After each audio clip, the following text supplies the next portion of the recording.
Gang, welcome back to a brand new video, a slightly different one today, because we are going to be speaking about the 7 business metrics that you should be tracking as an online fitness coach that you're probably not tracking, or probably not that accurately. So we're going to get into it. So effectively, we had a boardroom, which is effectively a small, intimate masterminds where my team, me and 8 coaches are just sat in a room and we are looking to scale your business, okay? At the start, we ask very intimate questions about like where the business is at, what's the current constraints, all that good stuff, okay? On the board, on the whiteboard, I had 7 metrics to look at. There was kind of 6 because like hardly anyone was running ads, but for the sake of this, we're going to be tracking 7, okay?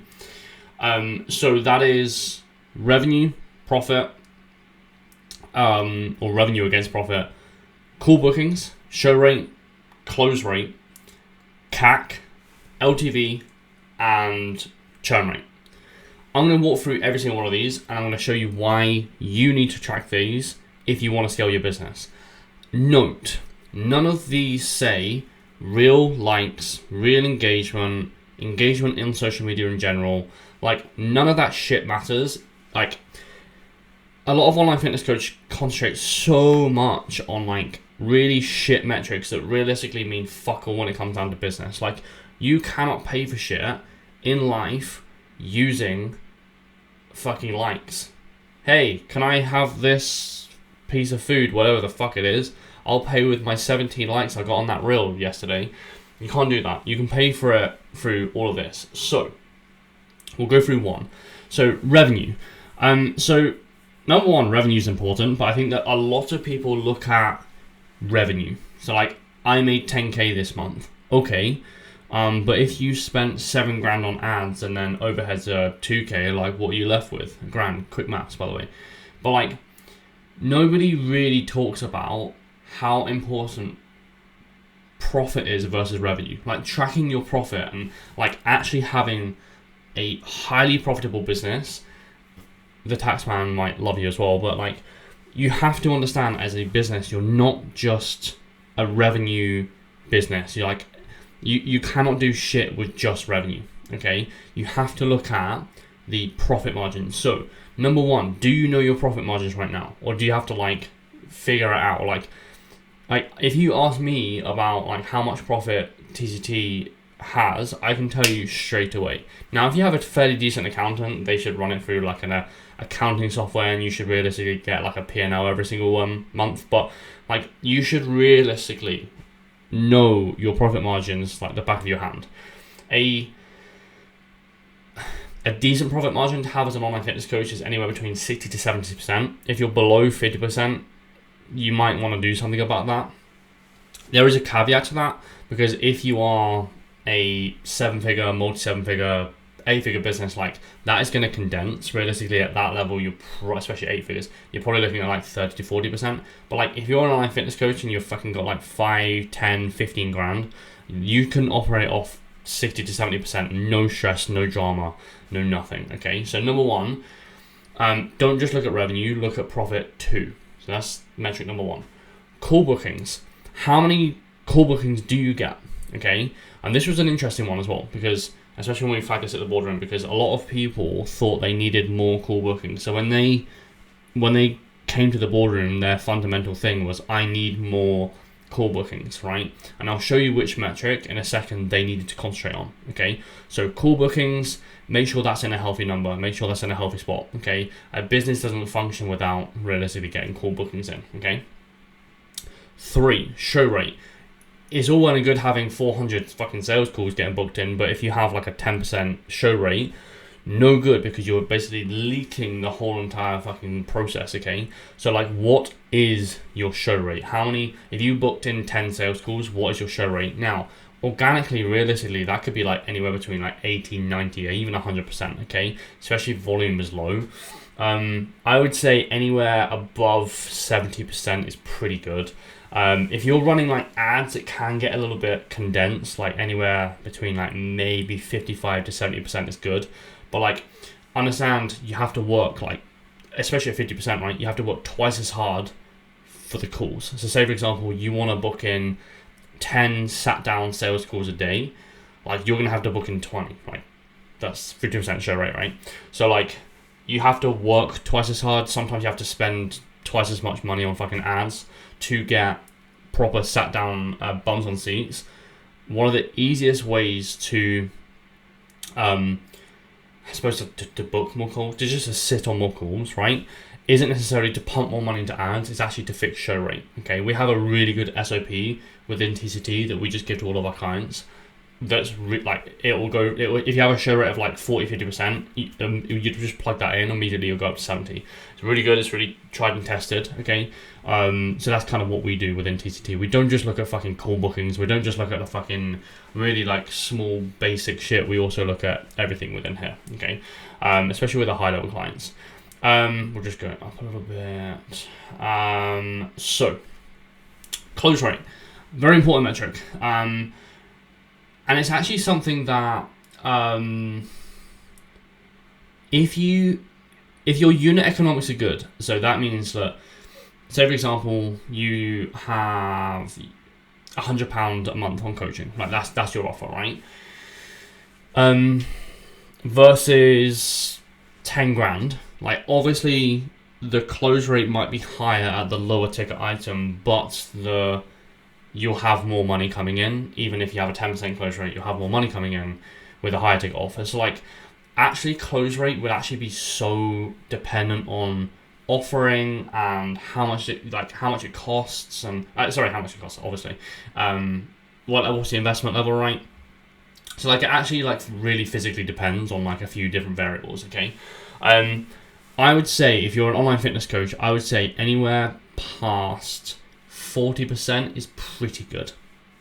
It's pretty decent. Okay, so I probably would do that. I would probably run with that. CAC.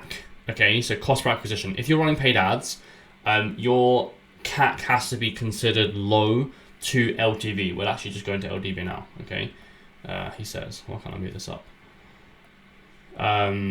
So LTV, so lifetime value. Okay, so lifetime value is effectively how much someone on average gives you, okay, over a period of time. So say for example you have 10 clients, and by the way, if you have Stripe, it'll just give you LTV. If LTV is 2 grand, and your cost per acquisition is £200, it's like that's huge. That's a really wide difference, right? So in that regard, if it was me and I saw those business metrics, I would say to you, go and scale ads, right? But without knowing your cost per acquisition and LTV, you can't really do too much because you don't know numbers. You don't know what's working or what's not working.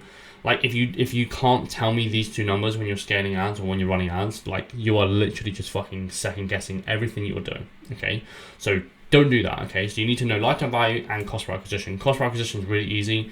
You can work this out with how much you're spending and then how many clients you're getting in.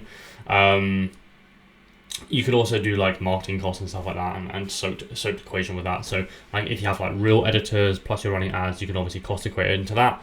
And then also like lifetime value, like how much is a client worth to you, okay? And again, like a healthy like LTV to CAC is 1 to 4. Anything above that is fucking great. So let's just say, for example, you have a 2 grand package, you could probably spend £500 to go and get that client, and you'll be absolutely fine. Because if effectively with CAC and LTV, if I said to you, give me £500 and I'll give you 2 grand back, how many fucking £500 are you giving me? A lot, right? And that's basically what LTV and CAC can actually work out, okay? And then number 7 is churn rate. How many fucking people churn monthly, okay? So say for example, like I'll run through this quickly and I'll give you like 2 examples of people we had at the boardroom, and I'll show you why call bookings in their context didn't fucking matter at all. So churn rate, if it's below 5%, really good. If it's above 5%, you're not struggling, but like it's really hard to scale with a churn rate that's really high. Okay, we had some people at the boardroom last weekend who had a churn rate of 25%. That means if you have 100 people in the service, 25 people leave your service every month, which means to even get close to try and refill the bucket, you need 25 motherfucking clients every single week if you have 100 people, right? Which is a lot. You're not gonna be able to scale like that, okay? So some of the people at the boardroom, their whole entire thing was the call bookings were low. Like they were booking in like anywhere between like 3 to 6 call bookings every single month. Their show rate was really good. Their close rate was really good, okay? The thing that is absolutely killing them when it comes down to scaling was churn rate. So if you're a business that's doing like $2,000 a month and you want to go to $10,000 a month, if you concentrate on getting churn rate as low as fucking possible, you'll get to your goal very fast, right? Like a lot of people look at front door. So a lot of people look at the call bookings, the close rate, the show rate. Like a lot of people look at that. If this was me and my business, I would look at like the last 3 really. Like that is like they're the 3 key pieces of business metric that I would look at. It's what I sit on the whole entire time when it comes out to TCT. Cost per acquisition, lifetime value, churn rate. Is churn rate low? Good. Is LTV high? Yes. Is my cost per acquisition low? Yes. We're fucking scaling. Regardless of like fucking call bookings getting booked in, show rate, close rate, and regardless of any of that top line metric, regardless of that, those 3 at the bottom are the most important business metric that you can track within your business. Again, fun fact, like where the fuck does it say Instagram likes, fucking engagement, story view? Like it didn't say any of that anywhere, right?